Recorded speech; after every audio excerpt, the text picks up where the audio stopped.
I'm Rabbi Justice Baird. And as a rabbi, people often ask me, Rabbi, why do you Jews think you're so special? Do you really think that you're the chosen people? I think this is a good question. The understanding of chosenness in the Jewish tradition is really about God's relationship to the Jewish people. And in order to understand that relationship, we have to go back to Abraham. Now, Abraham is considered by many to be the father of the Jewish, Christian, and Muslim traditions.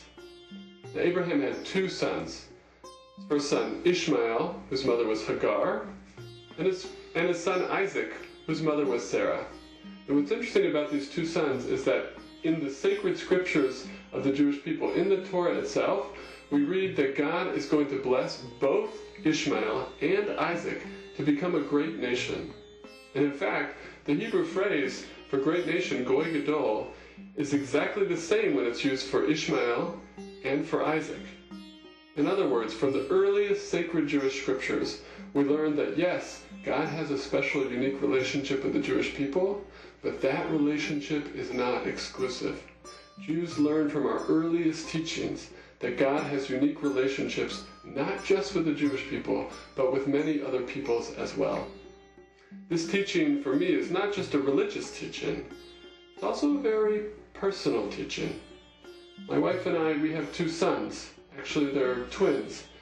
And I've learned as I figure out how to be a dad that my relationship with one of my sons, my unique relationship with him, does not prevent me from having a unique and special relationship with my other son.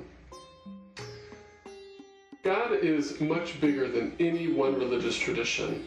There's no way that a single religious tradition, no matter how ancient it is, can capture everything about the divine. We read in the book of Genesis that we humans were created, B'Tselem Elohim, in the image of God. And when we say that our path to God, our religious understanding of God, is the only right path, we commit the sin of creating God in our image, instead of remembering that we are created in the image of God.